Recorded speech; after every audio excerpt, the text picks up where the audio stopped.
A very warm welcome to IDFC First Bank presents Leaders of Tomorrow Season 11. I'm Ritvika Gupta. Now, the G20 summit in Delhi concluded over an eventful weekend on the 9th and 10th of September. To understand some of the key takeaways for entrepreneurs and businesses in India, I'll be in conversation today with Sanjeev Sanyal, Member Economic Advisory Council to the Prime Minister. Listen in.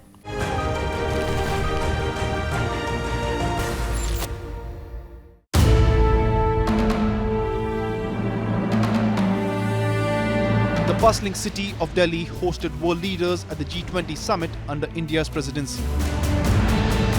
Newly constructed roads, vibrant street lights and city structures adorned with colourful murals.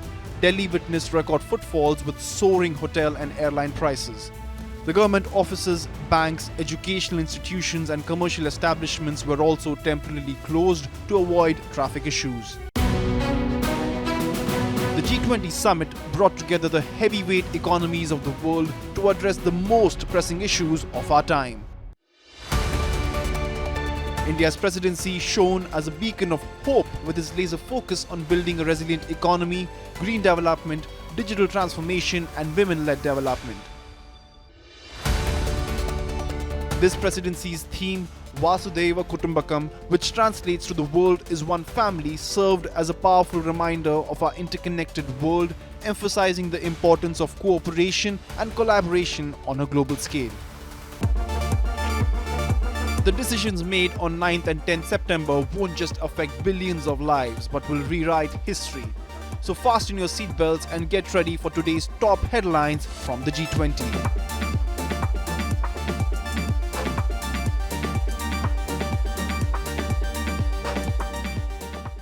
Sanjeev, thank you so much for joining us today on the show. It's good to be here. So to begin with, let's start with an overview. Throughout India's G20 presidency, a wide range of discussions was undertaken, covering various issues such as technology, sustainability, and women-led development. So can you offer an overview of the larger conversations and themes that have emerged during this period and perhaps highlight some of the key takeaways for today's entrepreneurs in India? Let me say that the G20, as you know, is a global platform of 19 countries and the European Union. And the range of discussions that happen at a G20 over the course of a year is very, very wide. So everything from culture to climate change and so on. Now, but there are two big sort of platforms on which it happens. One is called the finance track, where economic type issues are discussed. And then there is the Sherpa track, on which a whole gamut of issues from health to culture to education to science, etc. are discussed. Now, of course, things like entrepreneurship, business, etc. pops up in both these tracks. And what happened through the course of the years, first of all, India pushed very hard to bring up a new sub-track to take into account the needs of startups. So a brand new focus group has been created called the Startup Group. And so for the very first time, startups are going to be given a lot of attention. Similarly, a lot of framework issues are also discussed in G20. For example, how do you manage the global commons from the environment, but also the global financial architecture? Again, another example of this, India has, for example, pushed for a global coordinated approach to managing, for example, cryptocurrencies, because individual countries trying to regulate cryptocurrencies just wouldn't work. So this is really a platform where the global governance architecture is discussed. Not so much specific bits and pieces, because different countries will do different things, but the overall governance architecture for the world is discussed. And in that context, let me say that India made a special effort this year to put forward the views of the global south. Because very often what happens is that these rules of the game get set out somewhere in the North Atlantic, and the global south is simply not taken into consideration. So the first time you have India, with the help of course, others in the G20 like Indonesia and Brazil, bringing together a global south perspective to the matter as well. So it has been a very fruitful G20 for developing countries. Sure. Sanjeev, you recently emphasized that India should confidently establish global norms and benchmarks on its own terms, especially in fields like sovereign ratings, medical benchmarks, and ESG standards. Could you elaborate on how India can navigate this path and what impact it could have on the country standing in the global arena? So as I just told you, one of the issues is that the rules of the game, in a sense, for global governance are essentially, even today, set in the North Atlantic, whether it's Europe or North America. But the fact is that, the rest of the world now has a huge stake. In fact, countries like China or India or Brazil are now major players in the global arena. And it is time that we begin to also be a part of setting the global rules. Now, unfortunately, this threatens the existing rule makers in a sense. And so what is happening here is this peculiar situation where you have a global democracy index where the world's largest democracy is deliberately given lower ratings.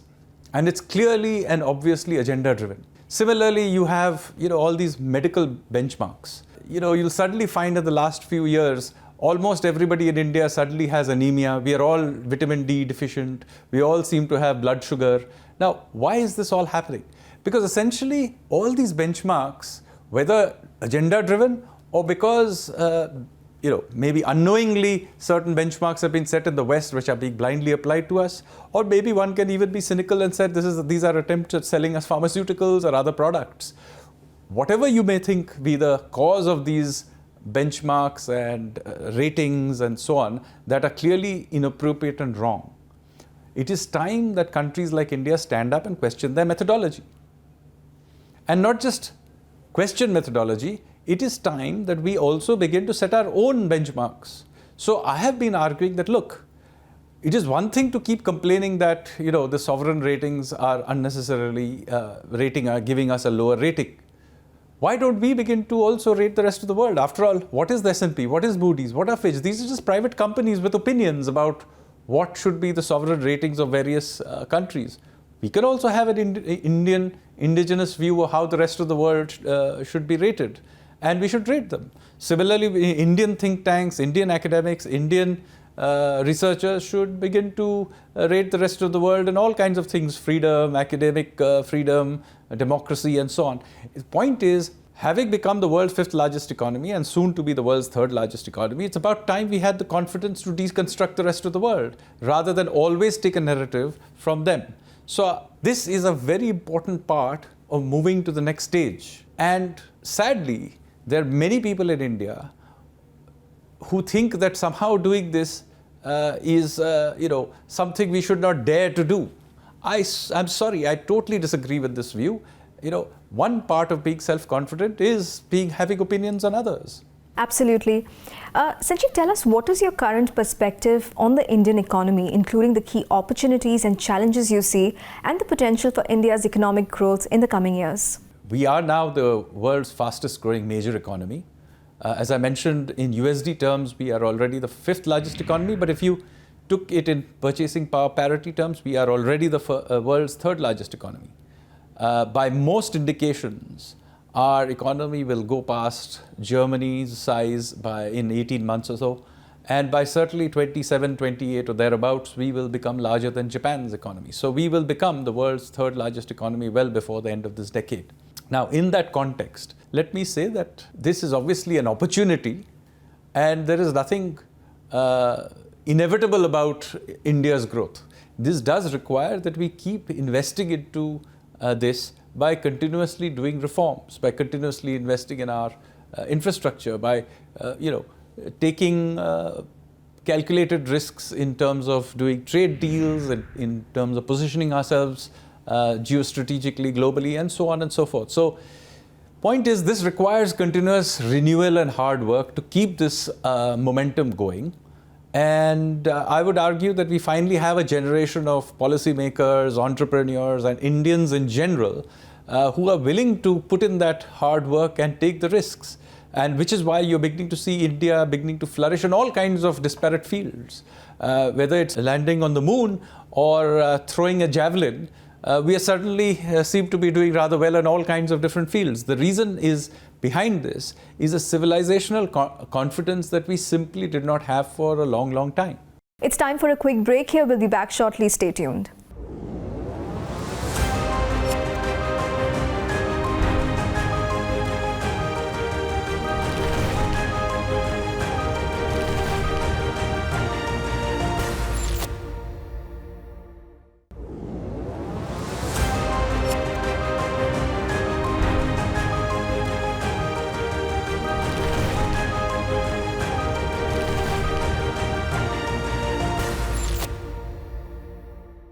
Welcome back. You're watching IDFC First Bank Presents Leaders of Tomorrow Season 11. In conversation tonight with Sanjeev Sanyal. Listen in.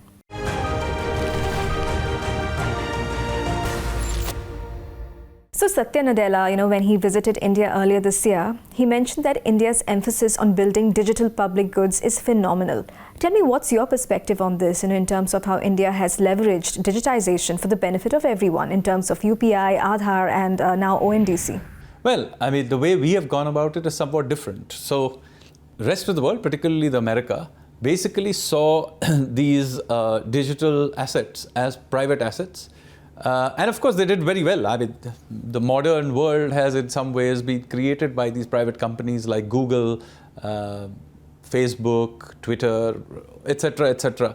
And they have essentially democratized, and in a certain way, the availability of all these various platforms and utilities. However, this is not the only way to think about it.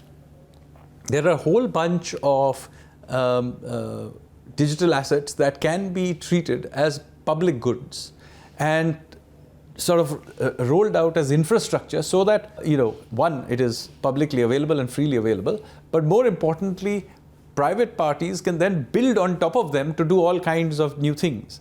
And there is an advantage to this, is that the alternative, the sort of monopolist approach that America has done, has the advantage of scaling up very quickly. One or two companies do it. But then, of course, there are also problems that, it over the long term stymies the next generation of innovation and so on, because, a few people control all these assets. Whereas our view was, let's convert this into an open playing field by allowing these assets to be there and let other people build on it. So first of all, it is available much more freely and openly. And then on top of this, all kinds of new next generation innovations can be done. Some of it may again be taken up by the government as infrastructure, but a lot of it, in fact the bulk of it, will in fact be new kinds of startups and companies and innovators who will do new things with these assets, which are now openly and freely available. So the theme for India's G20 presidency is One Earth, One Family, One Future, and India's G20 presidency is focused on building a sustainable future for all. So tell me, where do you think India stands when it comes to sustainability? Well, we are definitely very much committed to it. We are one of the, perhaps the only country that has been very serious about keeping to its Paris Agreement commitments. And by the way, we should be doing it anyway, because, let's face it, India is a hydrocarbon poor country. And even if there was no problem with climate change, it makes sense for us to harness solar energy in various ways, or nuclear energy and so on, in order to be able to transition away from the hydrocarbon based system, because our natural assets are, we have very few oil fields, but we have plenty of sunshine. So it's obvious that it makes sense to shift anyway. In addition to this, and I think this is where we need to pay attention, the environmental and sustainability discussion has unfortunately become all about carbon. And I think there is a danger here that we get diverted into a narrow field. There are a whole host of issues that we need to discuss: the overuse of plastics, the management of our forests, water, and all of these issues, which now need to also be a part of the conversation. And by the way, eventually they also impact climate change. It's not like climate change only is driven by one thing, CO2. So I think there is a case for widening the discussion. Right. And you spoke about startups earlier. Tell me, as India's startup ecosystem continues to gain momentum, we've seen significant growth in the number of startups and, in fact, the role of MSMEs in driving economic growth. How do you view the current state of startups and MSMEs in India? I mean, there's obviously been an explosion of startups and MSMEs. The role of MSMEs earlier was seen as, there are these small companies and they will always remain midgets forever. I think we changed the conversation of thinking of MSMEs as a cradle for creating next generation large companies. So there's an ecosystem of MSMEs and startups, and out of that, certain very large companies must appear. Why should only the existing lot of large companies be considered the large companies of the future. After all, in any dynamic economy of the past, if you look at, for example, last 75 or 100 years of America, look at the amount of churn there has been in their best and biggest companies. And some of their biggest companies today barely existed 25 years ago, or were very small companies 25 years ago. Whereas in India, unfortunately, what happens, this creative destruction does not happen. So in a sense, what we are trying to do is to encourage creative destruction by allowing first the creation part, with large number of new companies bubbling up through the MSME, through the startups.